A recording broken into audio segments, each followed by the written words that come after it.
What's good, everybody? My name is Ernesto Bedford. I'm here with King Lapo in the building. And your boy K Biz. And you're tuned into On The Scene podcast, where we talk about everything. Gentlemen, how's y'all day going? Hey man, look, I went to work as usual, you know what I'm saying, hit the gym, you know what I'm saying, Monday. I started out, you know what I'm saying, I did a little arms, you know what I'm saying, because, I had to make up for yesterday, and then, smoothly transitioned my way to the studio, you feel me? Yeah, same here. I had a workout yesterday. I wouldn't say so. It was so good, but that workout wasn't good. It wasn't good at all. It wasn't good at all, man. I don't know. I got to get my cardio back, but besides that, it's been a good day, man. It's good. What about you, Nesto? Man, I've been skipping on the workouts. Yeah. So you look good. You look I good. appreciate you, you, man. Yeah, of course. Appreciate you. Nesto looks clean. Oh man. So our first topic about this Amber Guyger murder case. Yes. I'm gonna let you talk about it, Delapo. Yeah, man. Pretty much, it's crazy for anyone who doesn't know. The Amber Guyger murder was pretty much a policewoman who shot the victim, whose name was Botham Jean, and from the looks of it, it looked like it was murder. But I don't know why it took so long for them to, kind of get this resolved. And the conclusion that they had is that she's only getting 10 years in prison, right? Yeah. And what happened in court, the family, the Jean family, and the brother. Shout out to the brother. His name was Brant Jean. Brant Jean actually was very sympathetic for the person, Amber, who killed his brother, which is crazy. And he even asked her, the judge, if he could give her a hug. And, they proceeded. Even the judge gave Amber a hug, saying, they wish her a better life in terms of her going on a path of, resenting or her sins and everything like that. So, that's pretty much the kind of general basis of that. But I think, Kev over here smiling. I think she should have definitely got life. But what do you guys think? Look, off rip, okay, she shot somebody. She killed somebody. Yeah. So, and I guess it was reported that it was like an accident. Look. Wrong apartment, right? Right. Okay, first off, look, I've lived in an apartment before.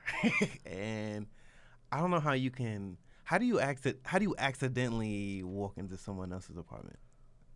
Yeah. Explain that to me. How? Yeah. I don't know. These boys is quiet. Of course, there's no way you could accidentally how did she even have the key? How did she even get in? They said it was cracked open. It was just cracked open. Like, oops. Yeah, this is my spot. Weird, because who leave their door crack open? They were trying to say he was maybe about to leave and okay, and that's what was left open. So you walk in, and first of all, if you walk in, you should notice ain't none of your stuff is your looking furniture, right? Your furniture looking different, right? Yeah. And then you see that should be off rip. Like the first thing you think about, this isn't my stuff. So, look, point is I'm not buying it. You know what I'm saying? That I'm just not buying it. I'm just not. Yeah. I think it was just straight up murder, and this is just another flawed thing and a flawed part of our legal system that that needs to change. But that's just me. I say it how it is. So. Yeah. I just think it's crazy that they gave her 10 years. Because if it was anybody else that wasn't a police officer, I feel like you said, they would have life. Yeah. Another thing was the witness. Yeah. Joshua Brown. The witness, he, on a Friday night, randomly got shot and killed. So the only witness they had, who was a neighbor of the apartment, gets killed.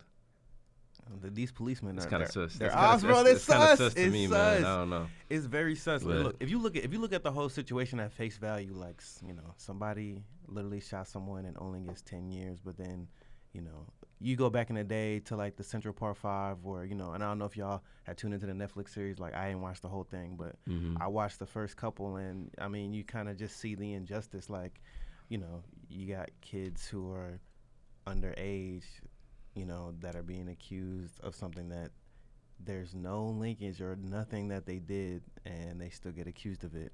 And I think one of them, I think he was 16. His name's Corey Wise. He was actually like sentenced to prison, like not like jail or like holding. Like he was sentenced to grown man prison, or for something that, and he didn't even fit the description. So it's just like, it's little things like that you see in our legal system, and it's kind of, you just be like, so, my thing is, do you think they're going to really keep her for like 10 years, or because she's a police officer, let her out because have parole within 5, probably. And that's what I can't wrap my brain around. Same. Yeah, she gonna go, and then good 10 years behavior. is way too short. 10 years is even like murder. You know somebody's gone Somebody's off the life. earth, and you're gonna be like, it's just let me calculate it. Exactly. 10 years. Even though the family or even his brother was like very sympathetic towards her, that shouldn't have, the facts are the facts. He's obviously sympathetic for Amber because he's just praying for her, saying like, I hope you become better. But that shouldn't affect the judges or the people who made the decision for 10 years justifiable at all. Right. Yeah. What do you think about that? Like, do you think he should have done that, or you think he should have just kept his feelings to himself? Putting yourself in his position, would you say something like that? Hell no. I'm not gonna lie. That guy, he's a very how could I say? He's a very put together individual man. That's a good way to put it. You know what I'm saying? Yeah. But he really put his emotions aside and really went deep with it. He's having the mindset that he's not just taking it for face value as even though she just killed her brother, but I mean, he's taking it as she committed a sin, murder, but everybody makes mistakes, he's trying to say, even though this was obviously cold-blood murder. But I can see maybe this is a way for him to, kind of, close or kind of have some kind of come to peace with, because your brother just died. Like, how, right. I don't know how I would act in that situation, to be honest, but yeah. Yeah, we can't say, that's, blessings towards him, because, if it was me, it's quiet. I'm like, take her out of here. It's really quiet, man. Yeah. I'm the same way. But, biggest condolences to, the Gene family from, the On Scene podcast, and hopefully you guys, get through this tough time, and, besides that, man, we're going to move on to the next segment of the podcast. And it's from one of our subscribers. It's question of the day that we're trying to do here on the On Scene podcast. So we're going to have the sound effects. But we're going to have a shout out to our homeboy KV. Yes, sir. Shout out to him. His IG 80rounds_Ray. So thank you for being on the scene. And he asked us a question. And it was, in corporate America, how do you navigate the professional challenges we face when being a person of color? He followed up with, what would you recommend to someone who's watching this at home or listening online who wants to join corporate America and has those similar obstacles and fears? So, fellas, how can you answer Mr. KV's question? Let you go first, Kevin. Oh, all right. Look, personally, how I would go about just, on face value, just kind of dealing with that is to really, it's very simple, is to work hard, to be honest. I feel like in corporate America today, I feel like that's one thing, regardless of how somebody feels about you, that it's hard to overlook that. So, when you are kind of in this world, and I've been in corporate America for like 5 years now, a lot of the people that I work with, like, I'm kind of known for being the quiet, hard worker, like the guy that, like, I don't talk that much, I don't conversate with everybody, stuff like that, but I put my face down, I do my work. Like, they know that, like, oh, Kevin's gonna get whatever I give it to him, I'm gonna accept it, regardless of how hard you're working me, I'm gonna accept it, and then I'm gonna get it done the way you want me to get it done. You know, so that's for me, I guess biggest thing, just to answer the question on his face, would be to work hard. Yeah. Okay. What about you, Nesto? I say just don't let race determine how hard you work.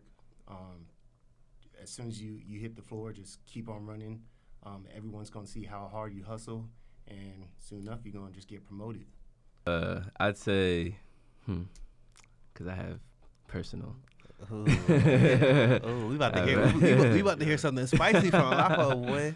Yeah, pretty much. I'd say navigating through the professional challenges of what we face of being, African Americans, Indian, Chinese, people of color, right? It's like you're starting like handicapped, if you're being honest. Yeah, that's realistic. Yeah, let's just be real. Yeah, so you working twice as hard, yes, and then also it's like you kind of pretty much have to. You got to prove yourself. Yeah, you have to prove yourself. Yeah. Even though you already know, you might be like, oh, I'm Lapo, like I'm, or you Kev, I'm the, but you have to really go out there and be like, yeah, like this is who I am, this is what I stand for, because they're gonna just look at you from first impressions, and you really have to like go in there and grind, like Nesto and you said. But to kind of deal with that, I would say yes, think about that, but also don't let it kind of consume you to where you don't think that you have equal rights to somebody else who's not of color. So you have the same rights as them, so still go about your business and everything, but in the back of your mind, just know that you kind of have to put in a little bit more, elbow grease to kind of, get what you want. Yeah, I mean, that's just the reality of the situation. I mean, that's just kind of the reality of the world that we kind of live in right now. Like Lapo said, sometimes it's like you kind of starting out handicapped, and you gotta fight your way, or kind of prove yourself in the given workplace. And I feel like it gets to a point where people they respect you if you're working hard. You get your respect after a while. If you're working hard enough and they see it, people will notice it. Definitely. Yeah. Oh yeah, yo. Okay. So look, I was in New York this weekend, and my cousins, one of them actually tried out, and this is gonna be a different part of the On the Scene podcast. It's literally gonna be called On the Scene. So this is where we, we'll bring out some props or something that we're gonna use, or bring people on the show. And I was in New York, like I said, and my cousin tried this burger from Burger King. And look, don't get me wrong. Look, I don't eat Burger King, so don't. Same here, man. I stopped eating fast food. I stopped eating stuff like that. McDonald's, everything. So, I don't eat none of that stuff. So but she tried it. She said it was a burger. It was 100% plant based. I do be trying to eat healthy, so we went ahead and we gonna try out this burger. For the On the Scene podcast, and see what the hype is about. Yes, sir. My cousin tried it and she liked it, so I mean, let's see. We gonna see what's up. So we all gonna try this on camera and get our impressions about it. So I got one not only for me, but for y'all. Bro, did you just bring that from under the table? Bro, yeah. Bro, look, it's clean, bro. It's clean. It's saying, you know what I'm saying? We good. All right, Lapo. I mean, yeah. Lapo. Thank you, Counselor. Yeah, and that's stuff. All right, you know what I'm saying? This must kind of big. Yeah, it's kind of big. I mean, you got some napkins in there? Boy. Nope. Yeah, ain't no napkins. Okay. We're gonna have to dig in.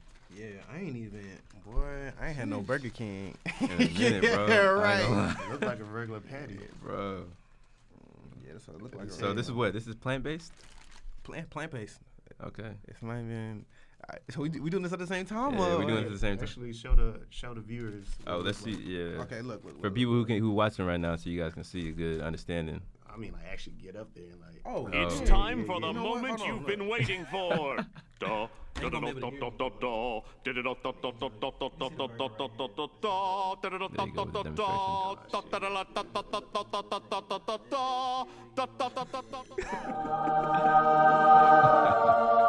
Krabby Patty. Yeah, it look like a Krabby Patty. So we gonna see what's good. All right, man.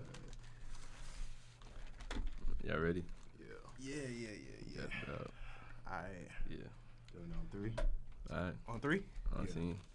All right. 1, 2, Y'all retarded. 3.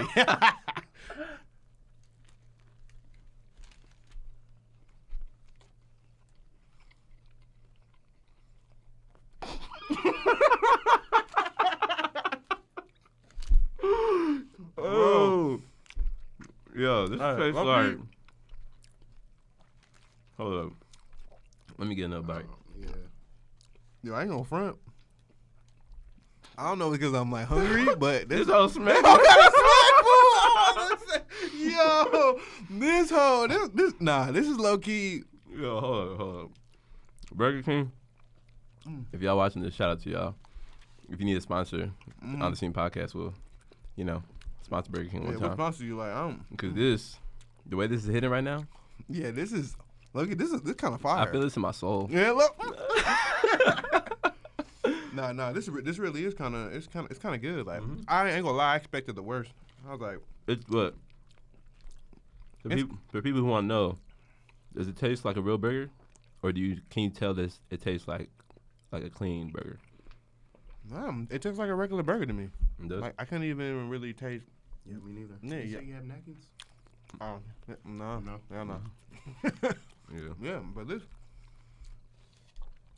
Y'all probably gonna have to watch this finish. I'm gonna finish this. Okay, I'm gonna lie to you. Yeah, same here. Yeah, this is.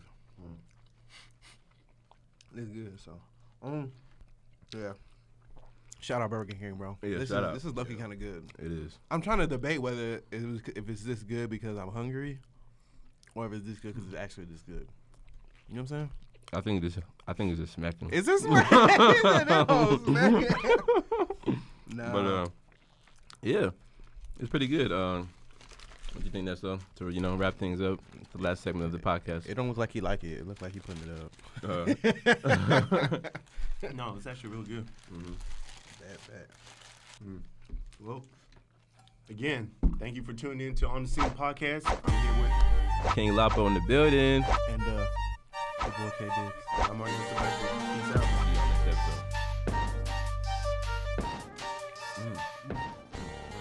No, this whole actually low key good, bro. I ain't gonna front. You gonna finish that? Yeah.